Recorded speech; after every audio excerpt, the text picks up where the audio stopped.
What's going on, guys? Welcome back. Welcome back to another breakdown. Today we're gonna make a little breakdown of some stocks and see how we're gonna play them out for swing trades and what's the overall trend on the market. Won't find that out till tomorrow for sure, but let's see what the game plan could be for the long term or the short term. But let's take a look at it and I'll break down a few stocks. Well, I'll start with Apple. Apple's probably one of the favorite ones right now for me for swing trading.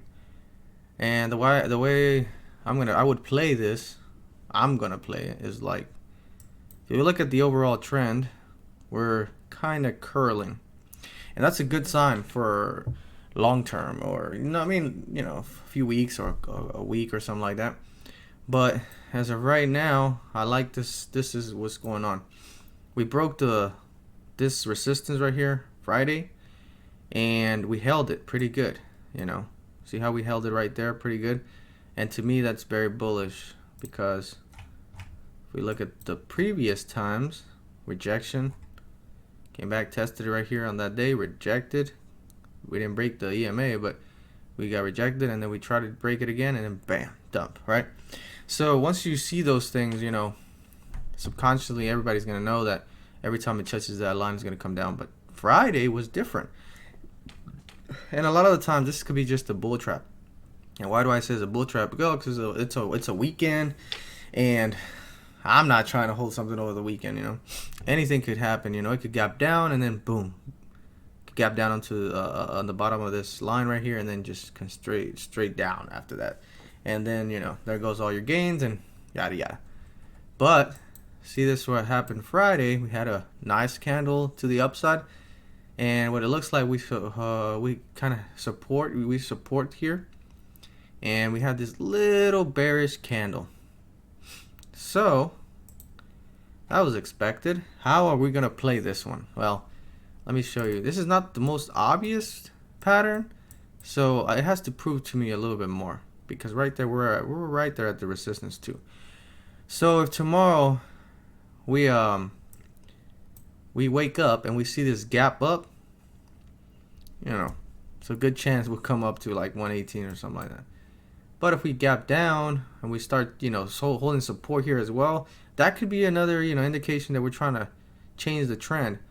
But as of right now, it all depends on what happens tomorrow. Gap up, yes, I can see it continuing up.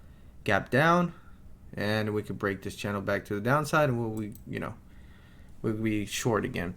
But as of right now, bulls are trying to take control, so don't go against the trend. That's the trend for right now, it's kind of bullish. So they're gonna see a lot. This is a little bit obvious because people are starting to see the bottom. Once they see the bottom, they want to jump in. They don't want to miss out. So you have to understand the psychological thing about people. They don't want to miss out, but at the same time they don't want to jump in, because because a lot of the times when you jump in, as soon as you jump in, it starts dumping on you, right? I know that's happened to me happens to me a lot. But you're probably never gonna find the real bottom, but if we can get close to the bottom, that's the the mindset at the end of the day. So how we're gonna play this? Monday, if we hold this support here, this resistance becomes a support. I can see it crawling up. If Monday we gap up and we start grinding, I'm super bullish on it. But as of right now, it could stay here in this, it could stay here for a few days, or a couple. It depends. It could just stay here, so it's not so obvious. It could be doing the same thing that it did here. See how it hold it for a few, maybe a couple days, just kind of around that resistance, and we could do the same thing here as well. The longer it stays there, the more bullish I am. If it stays around here, longer, I'm bullish on it. But if it kind of grinds down and we're struggling to hold the support here, yeah, nope, I'm out. All right, so now we're going to look at Tesla. Good old Tesla. See, Tesla, I don't like trading this type of pattern right here. I do not like trading the triangle. I hate the triangle, because, see, it's not so obvious. It's just not an obvious pattern. I'm not going to show you why I drew it like this, line like this. A lot of people don't understand what this line I drew right here is a very effective line. See how many times it tried to break through it? It didn't do anything but come down. Then we finally broke through it when we trying to use it as support. And then, nope, we failed and we came to the downside. See that? And that line right there is very valid because it tried to close multiple times above it, but it failed. I mean, this was a bull trap right here. People would have thought, oh yeah, we're going to the moon, and then bam, a massive, bull trap. This was a massive bull trap. So, and then we had to retest it. We tested as a resistance, and we came down because we failed once again. And then we picked it up on this support here. And the reason I drew it like that is because I have it from from the past year. I took it from there and here. And now, I mean, it's not right through the bottom of it, but that's not what I'm looking for, because to me that looks like a breakout. I mean, a breakdown. It tried to break down here as well, but people picked it up. So what happened here? It gapped up, right? So we haven't closed that gap. That's still going to be in the people's minds, the gap. So that's why I'm not so bullish on Tesla yet. And it's a triangle. I don't trade triangles, man. Unless, it's somewhere around this area, because there's a lot of room. But if it's getting close to the, edge, I just don't like, I don't like triangles. I have a bad experience with triangles. I just can't predict it very good. And then it becomes very the closer it gets to the point here, it becomes so volatile and so micro, and it's just I don't like trading those. So I'm gonna avoid Tesla for right now on the long, unless it proves to me it breaks through the resistance, and then we held some, and then I can see it grinding up. But if until then, I can't do it. So I'm gonna take a look at NEO. See, NEO's on a tight range as well. I mean, not tight range, I'm sorry. On this, well, it looks like it's a bull flag. Nice bull flag. We came down to the third attempt. Wait, 1, 2, 3. And then we didn't break it. Well, actually, it's like 4 times. So that's bullish to me right there. To me, this is bullish because now it means we look at the size of that green candle right there. As soon as it touched it, just to the moon, to the freaking moon. So to me right now, I'm actually more bullish on NEO. NEO is bullish to me. If it comes up to this resistance right here, it's going to be the 4th attempt to break it. And I know that in the stock market, man, I'm telling you, if we come down 3 times down here, and then we went to the 4th time up, I do believe we can break out. I'm just saying. Short sellers starts to panic because they see the support down here, and they know that it needs to come test the top. Now it should come test the top, and the top is 21. So that's a pretty good margin. That's 14%. So a short seller is not going to want to risk 9%. No. So they're gonna they probably collect here. I mean, if they see that if it rejects it, then they'll hold it, but if they don't, they'll cover. Now SNSS Friday had a pretty good close. See how that's bullish to me, because I normally it needs to come test the top after the second one on this second candle. So it looks bullish to me.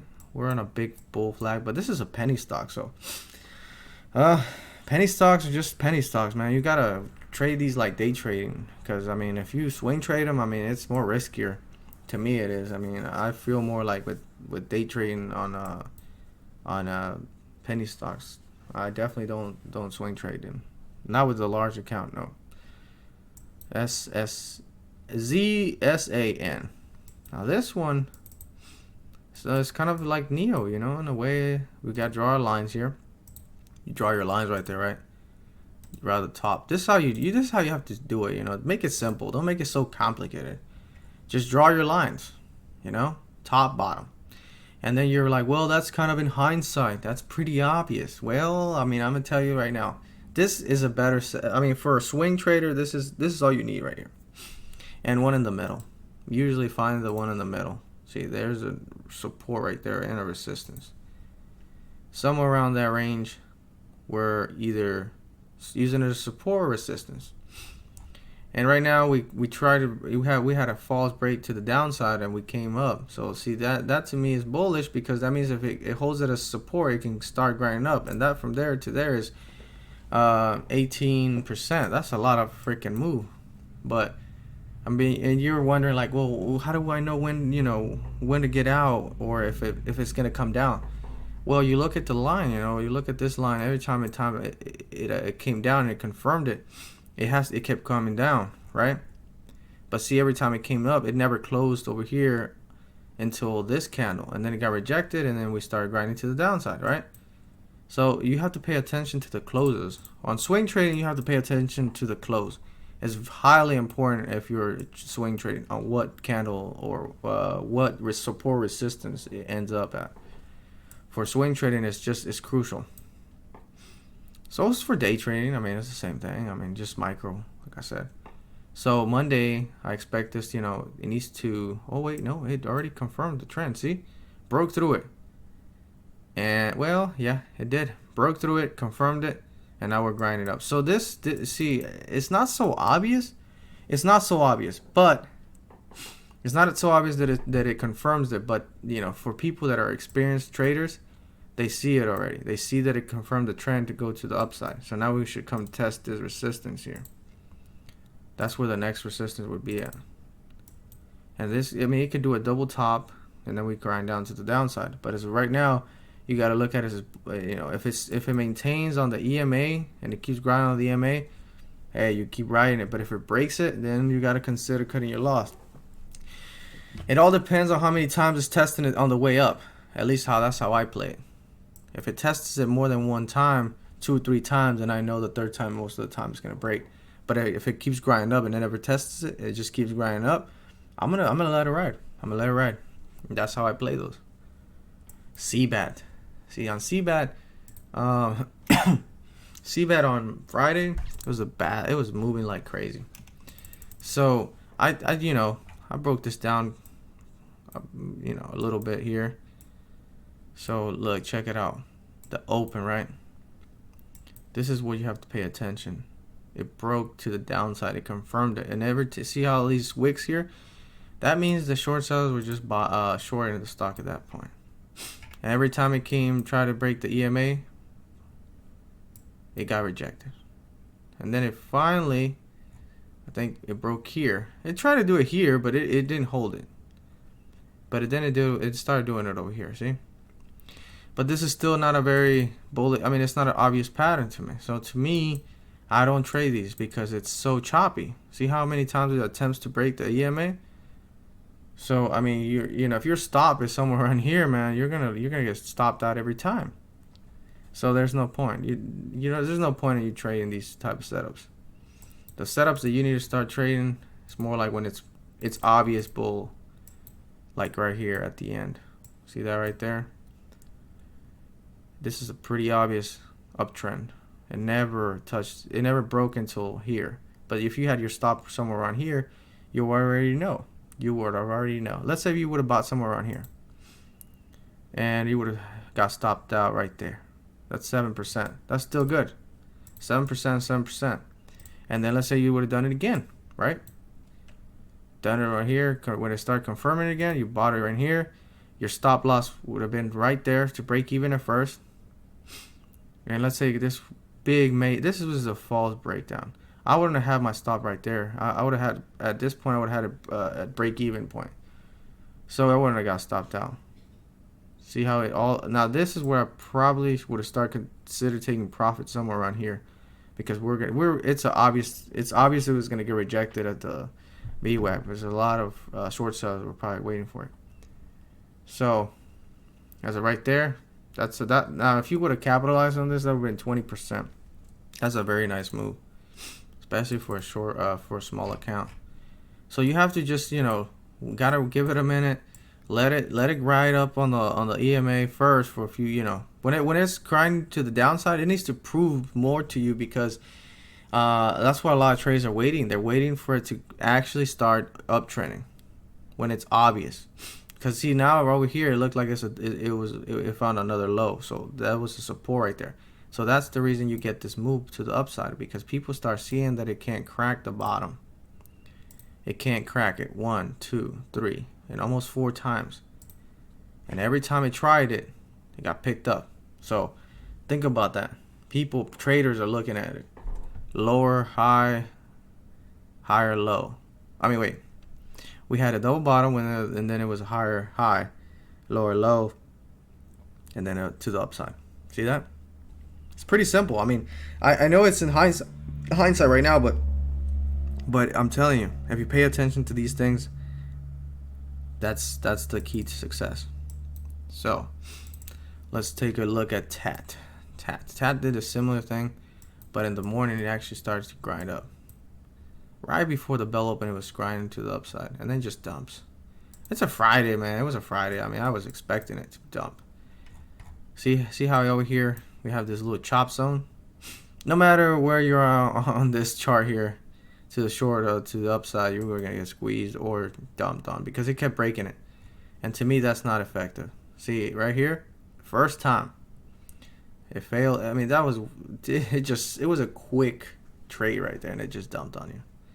So you could have been stopped. I mean, you could have been on this channel for almost, let's see, 10:40 for almost 3 hours, man. So there's no way. There's no way. It needs to prove more. It needs to prove more when it's on the downside in order for I to consider taking trades. It's too choppy, way too, range is way too. To me, if I'm gonna be, on the upside, I'm the short side. I mean, the bullish, it needs to be above this. That's why I don't trade these right here at the bottom.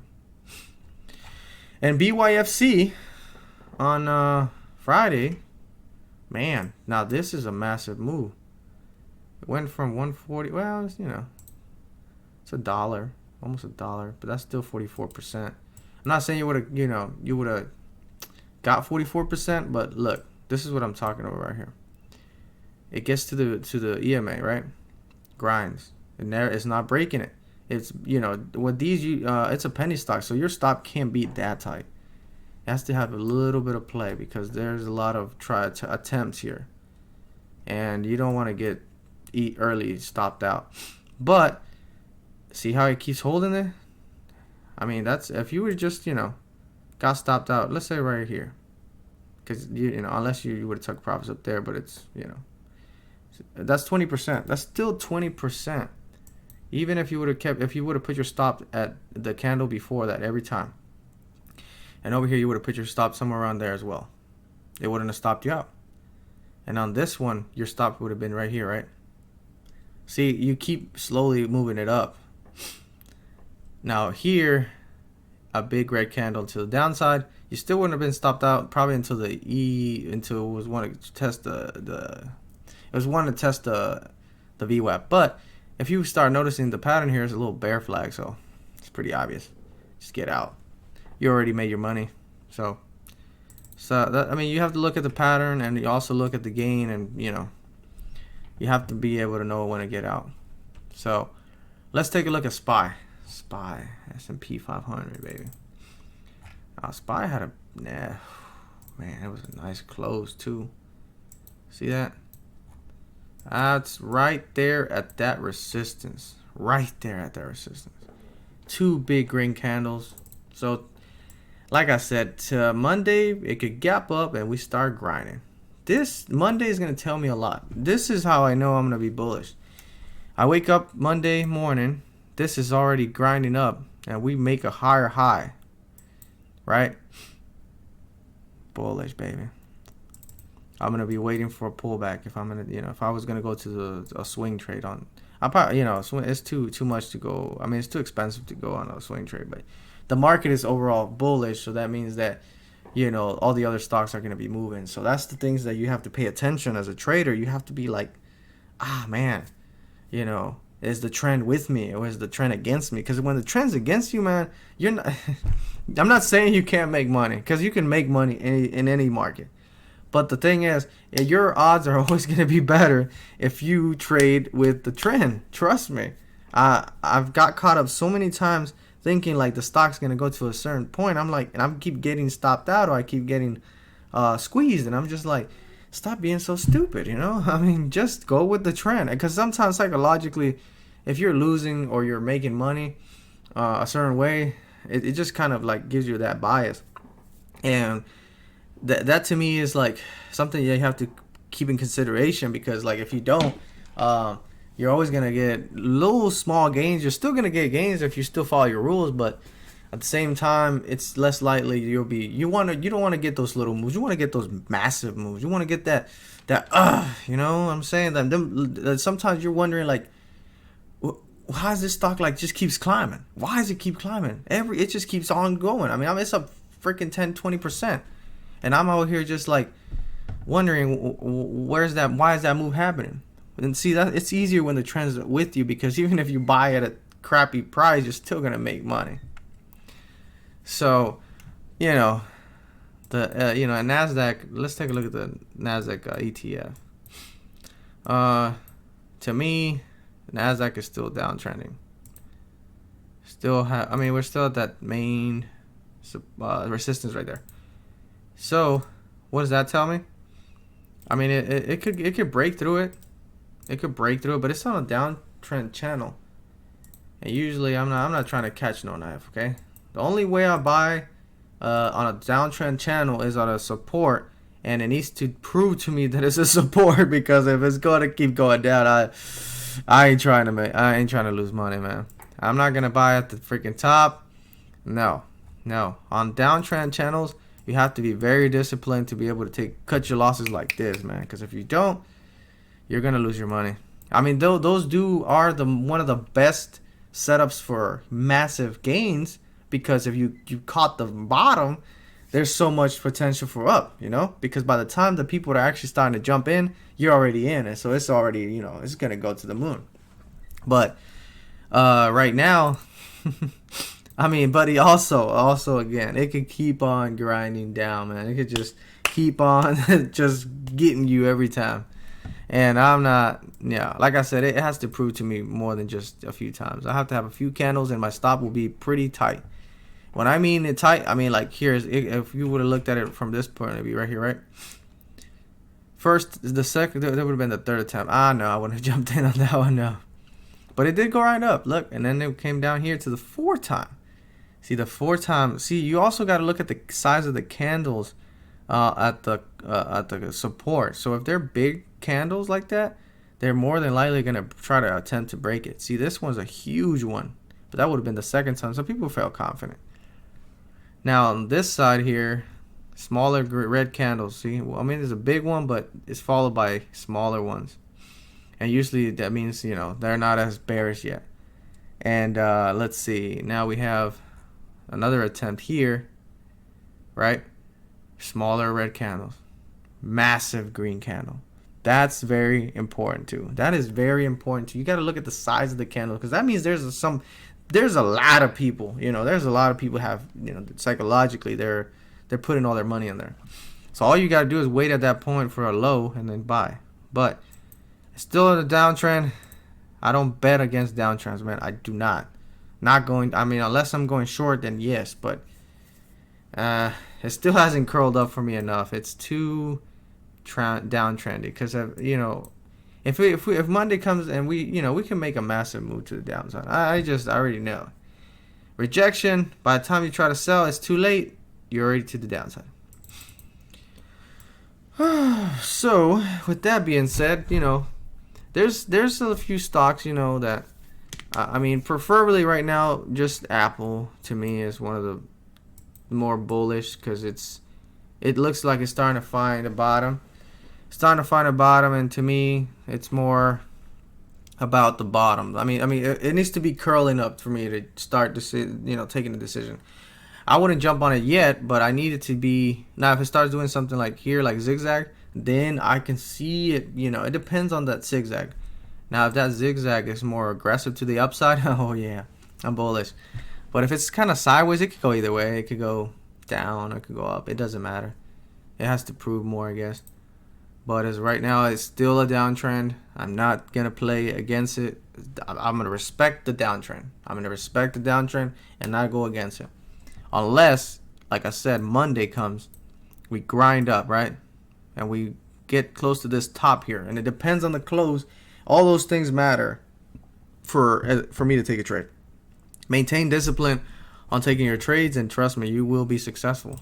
You just got to know how to cut that loss. Because to me, if I'm not making money, man, as soon as I come in, or I'm giving it enough room to, where it needs to, I feel like I was positioned right and it's still going against me, I'm just gonna be like, then I was wrong. I'm just gonna get out, make it quick.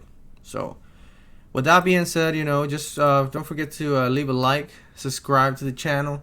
And if you have any questions or anything like that, feel free to ask me any questions down in the comments below. I'll gladly tell you guys my knowledge. I'll manage to make a few bucks here and there. I'm not saying I'm the greatest trader there is, but I'm working on it. I'm really working on it, trying to make some money every day.